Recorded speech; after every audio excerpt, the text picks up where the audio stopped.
Hello, and welcome to the Cultivating Confidence podcast. I am your host, Dr. Nicole Grams.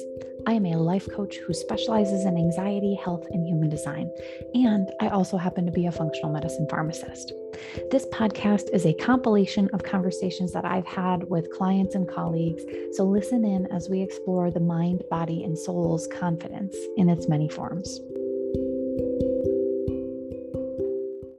So I know I've talked to a couple of you about human design, so hopefully you have your chart, but we're going to talk about human design towards the end when it comes to decision making, because human design has a beautiful framework through which we can test out making decisions for ourselves.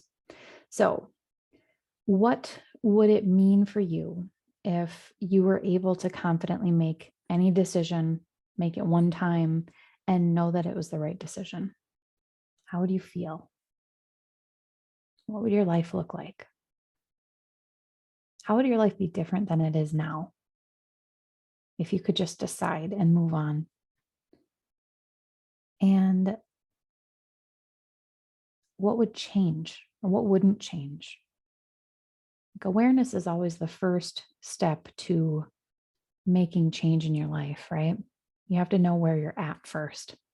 So do you confidently make decisions like I just described? My guess is no. If you're here, probably not, right? What would it mean for you? I'd have wasted a lot less time on a lot of things and people that weren't on the right track. Yeah, right? To just make a decision, go with it, right? We spend so much time, so much energy, solid understanding of where I ought to be. Ooh, interesting. I love it. All right. So what comes up when I suggest that all of it is a simple choice that you can make? Deciding to feel confident with your decisions, deciding on a decision, right? And what comes up if you think about having the power to do exactly that if you want to? And what thoughts come up when I suggest that there are no wrong decisions? Most of you are probably going to think something along the lines of like, oh, that sounds really great, but that's not possible. That's not possible for me. I can't make a decision without worrying about whether I've made the right choice. Is there something I'm missing? It takes a long time to make a decision. And of course, there are wrong decisions. Like if there weren't wrong decisions, it would be so easy to decide, right? As always, we are here to examine thoughts and challenge thoughts like this. And those were just a couple of things that came up when off the top of my head when I was planning out this talk today. So let's look at the first one. There are a lot of beliefs steeped in all of them, right? So the first belief of it's not possible for me to just make decisions. I must worry about the decision. Decisions take time. I believe there are wrong decisions. And it's easy to make decisions if there are no wrong ones. And by believing all of those things individually for me, I found out that I am fighting for my own struggle, for my own downfall in each of them, right? If you believe there must be a struggle and there must be worry, then you will create it for yourself. Instead of just deciding, you will stay in the struggle because it's comfortable, right? It's familiar. But if you don't choose to trust yourself, you'll be in a perpetual state of asking everyone else's opinions and getting validation from everybody else. And guess what? Like when you look externally for justification that you made the right decision, everyone is going to have a different opinion than you. Everyone's lived experiences are different. And whether it's from their own experiences or their own belief systems, relying on them to make sure that you made the right decision just sets you up for failure, because you will always find somebody who disagrees with the way that you actually think things should be. Right? We don't want to have to rely on somebody else outside of us to say, hey, you did a great job, in order for us to feel well, because we don't have that luxury most of the time. We don't, and hopefully, hopefully there are people in your lives challenging the decisions that you make so that you can confidently say, yes, I made this decision and I know that it's right for me. Like, how would it feel if you were able to say that when somebody came up and questioned your decision?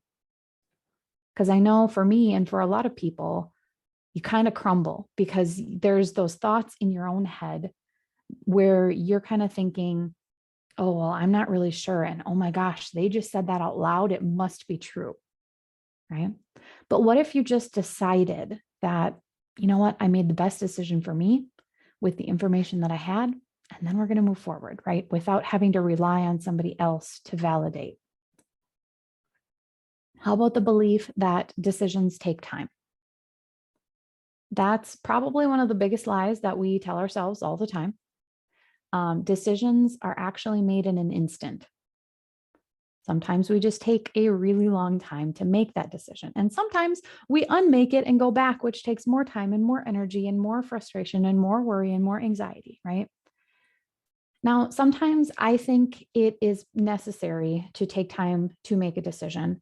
And I'm going to tease this apart in a little bit, but just know that the decision itself only takes a moment. And what about the belief that there are wrong decisions? Think about this for a second. Like, if you are deciding between two things and you think one of them is right and one of them is wrong, and you know one of them is right and one of them is wrong, how easy is it to make that decision? Like, there's no question. There's no worry. It's a decision. It's like obvious. This is clearly the wrong decision. I'm going to make this one. So when we're going back and forth between two choices, that is sort of proof in and of itself that there's not a clear wrong decision. Now, we can argue that maybe we don't have all the information and we need to find the information, but we can spend our entire lives looking for the information to back up a decision that we make or don't make.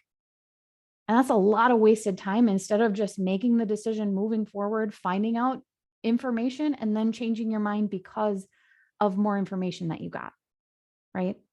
But the first step can be confident. It can be self-assured. It can be whatever you want it to feel like, right? Like, how do you want to move through life? How do you think people who inspire you move through life, right? How's Oprah making decisions? She's probably not, well, maybe, I don't know, but in my head, Oprah is like, this is exactly what I want. This is how it's going to be.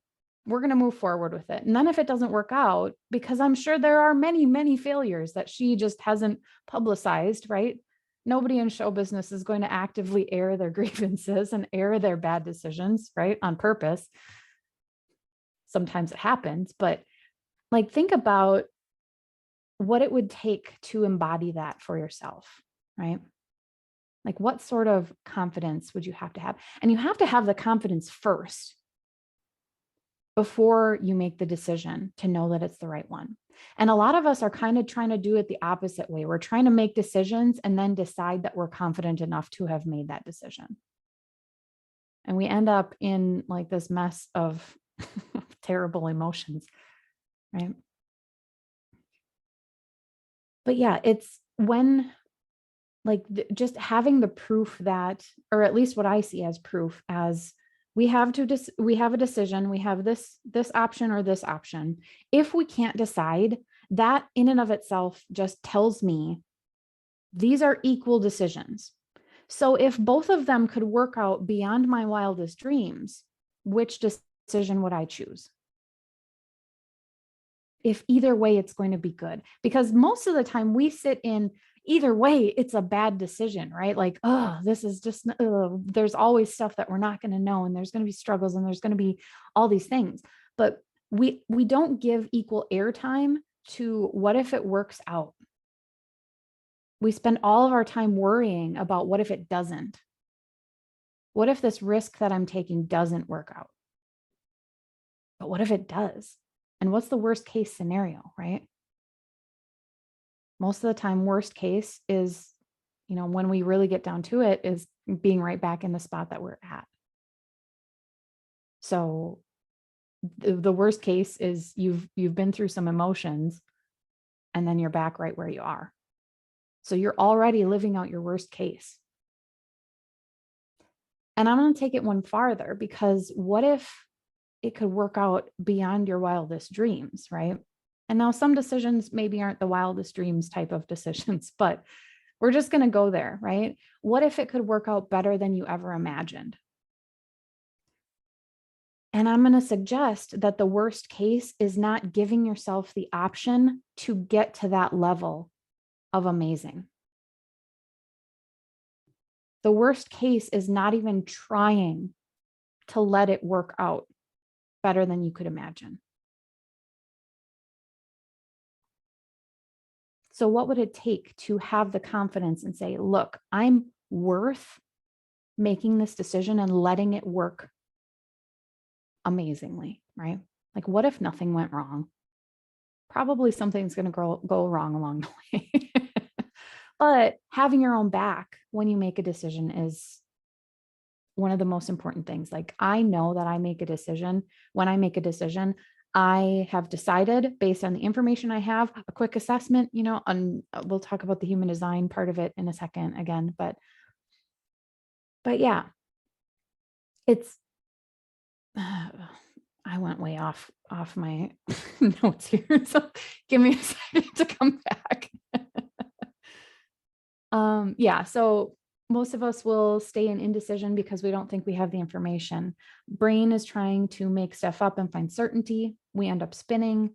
Brain wants certainty all the time, right? We want that solid footing before we take a step. And when brain can't have certainty, it freaks out and would rather stay in confusion. So would you rather stay in confusion or give yourself the opportunity to make mistakes and learn and grow, right? Confusion to our brain is safer and more familiar than the uncertainty of what could this decision mean for us. It keeps us safe. It keeps us out of harm's way. And what's the problem, right? We end up wasting all of our energy when we're in confusion. We spend all of our energy making the decision itself, and then we don't have the energy to take action on whatever decision it is, right? So how much time do you waste second guessing yourself right now?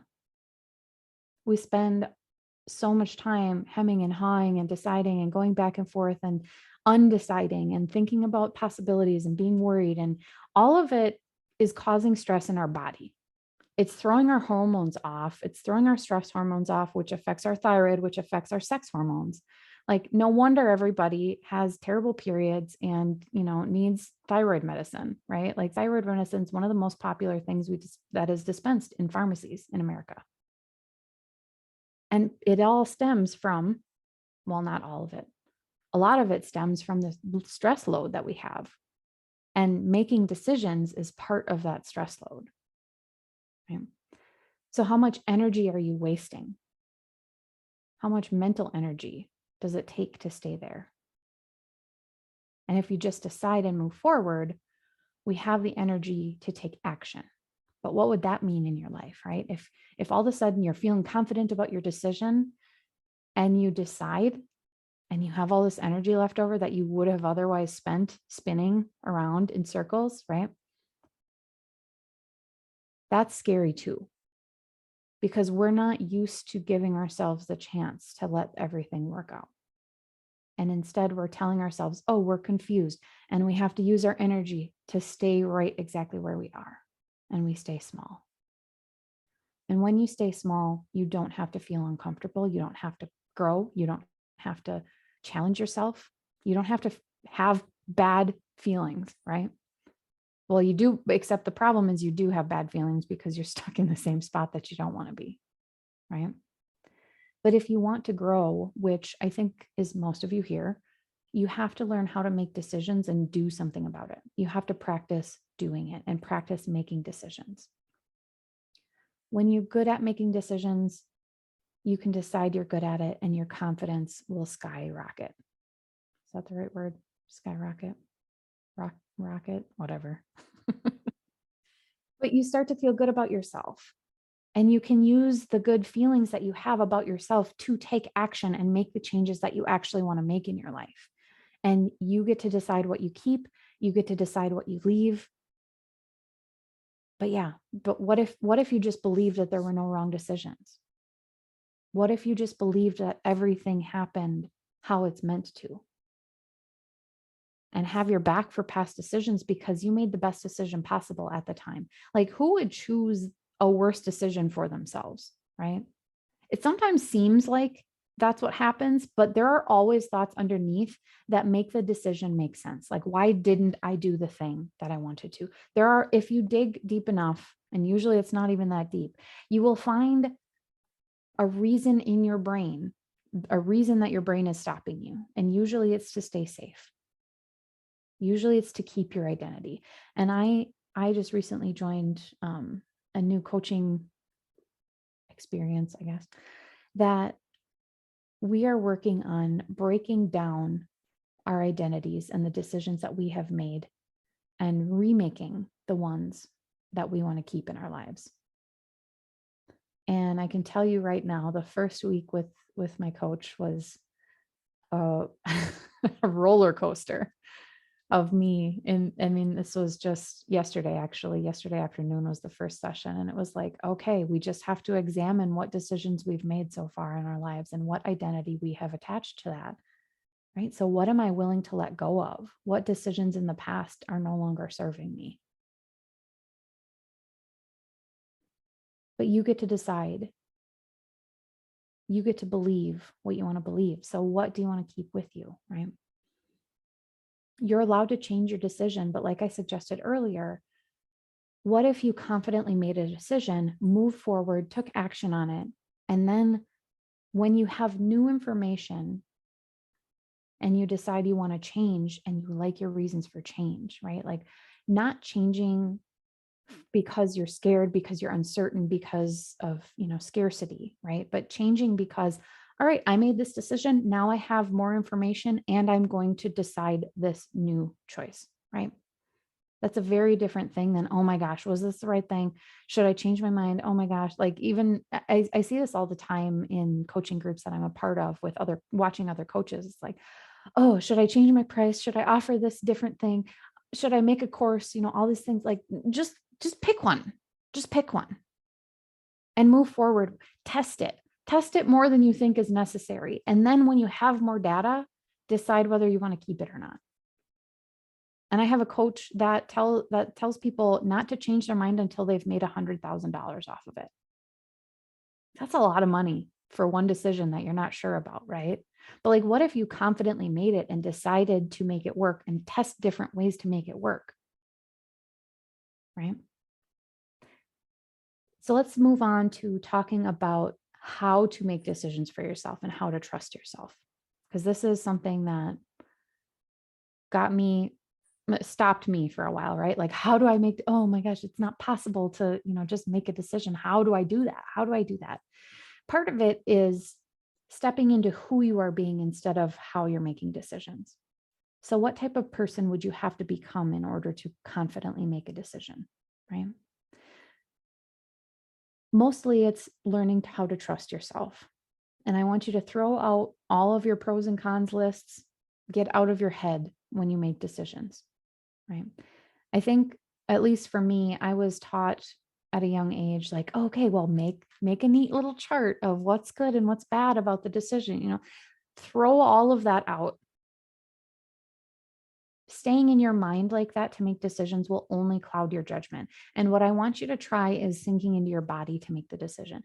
And referring to human design, I want you to consider using your strategy and authority to make decisions that are right for you. And it's probably not going to feel very intuitive at first because we have all been conditioned to believe that it's not okay to trust yourself, that it's not okay to be in your body and trust what your body is telling you and to feel, right?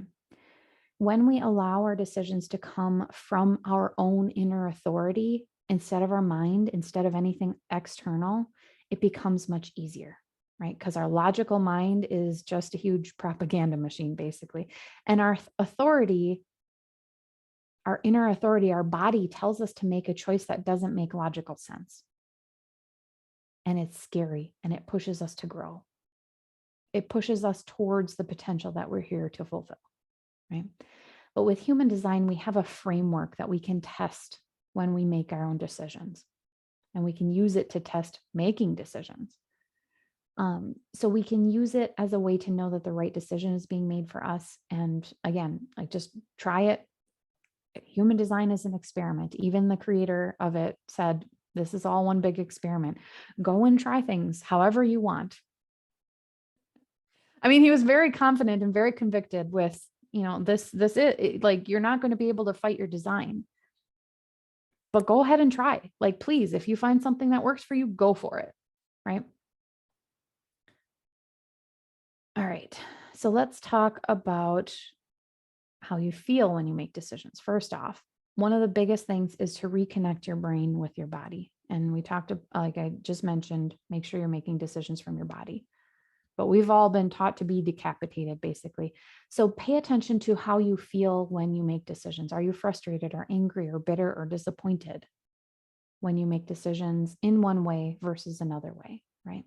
So when you're using human design, pay attention to, is this the way that is suggested for me, and how do I feel after I do it, right? So let's talk about the chart itself. When we're looking at the human design chart, and hopefully you have yours, if not, reach out to me. I can help you figure out where to get it. There's lots of sites online that you can do it.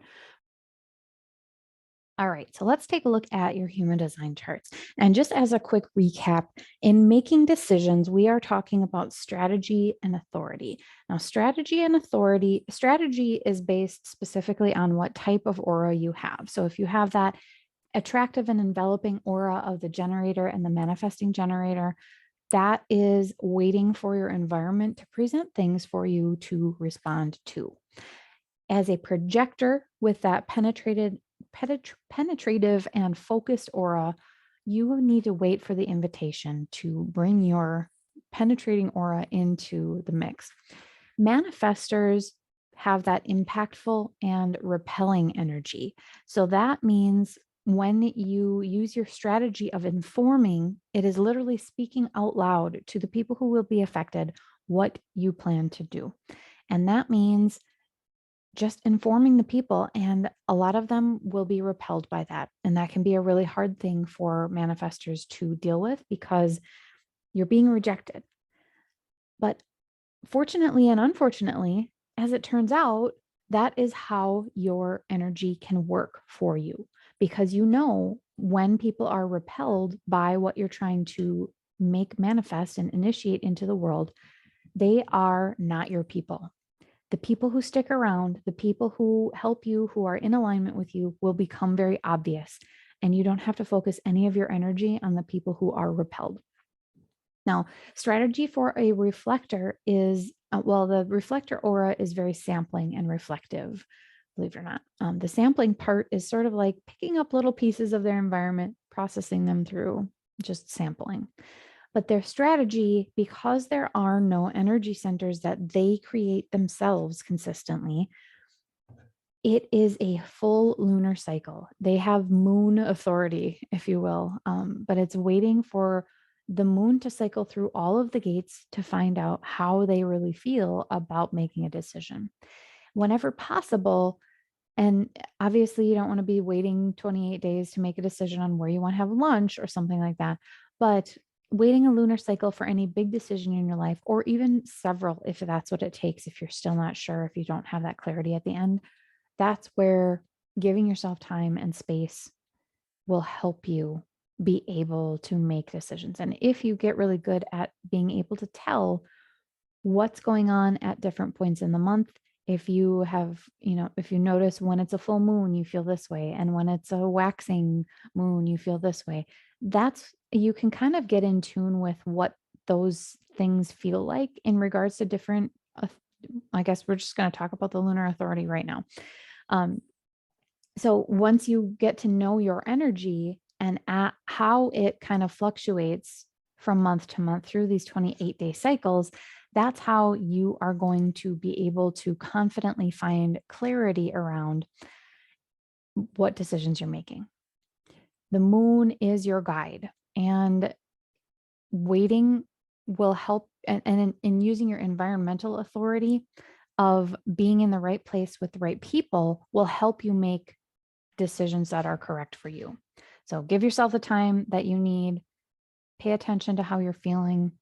And once you understand your patterns, you might not need to take that much time to make those decisions. All right. Glad we got that one out of the way, because the reflectors are only 1% of the population. And I feel like they always get shoved off to the side. And I was actually planning on doing them last in this. So yay, reflectors. I know a few of you out there, and I'm glad to put you first this time. All right. So we talked through strategies and the reflector authority. Now let's talk about authorities in general are based on what energy centers you have defined. Now, you can be a generator and have a sacral or emotional authority, and that's the same with manifesting generators. Projectors, the only one that you can't have is sacral authority. Manifestors, you have one of the motors as your authority for sure. So that's either sacral, emotional, or ego authority. Root center is not one that is actually an authority because it's always connected to one of the other ones. Anyway, so let's talk about the different centers and when they're lit up, what that means for you. So looking at the chart, starting with emotional authority, we are looking at typically a triangle that's facing inwards on the bottom right side of the chart as you look at it. So if that center is defined for you, if that energy center is colored in, that means you have emotional authority. And that means you do not have truth in the now. In order to make a decision, it is best for you to experiment with waiting. And whether you feel really good about it in the moment or not, use the phrases, let me get back to you. Let me sleep on it. I'm going to think on that for a little while. Because when we make decisions, and I say we because I am an emotional authority, when we make decisions in the moment and we're feeling really jazzed up about it, that is when we get ourselves into trouble by overcommitting to things and not really thinking through or understanding the impact of the decision that we're making. So when we are making decisions through solar plexus, we do not have truth in the now. So it can be very confusing to make decisions. But when you're feeling good and it's a yes, make sure that you go through the cycle of allowing your emotions about this decision to go back down to neutral and to like a lower frequency, and then back up to neutral. Because when you're just making a decision from the high point of the positive yes, and you're not thinking about how you're going to feel when you're on that low point of the curve, and it's actually a no, that's when we're like, oh, I didn't really mean to say yes to this. I shouldn't have said yes to this. That's when we have a lot of regret.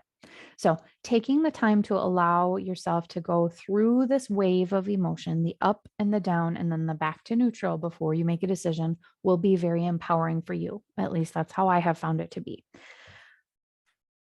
All right. Give yourself time. All right. Moving on to sacral authority. This is the authority that is only available for either manifesting generators or generators. So the sacral authority, because it's coming from this life force energy that you have, the consistent energy that you have, it is going to be a hell yes, fiery yes, oh, excitement, maybe not excitement all the time, but you will have a physiological reaction in your gut. It's a gut feeling. So this is the epitome of trust your gut.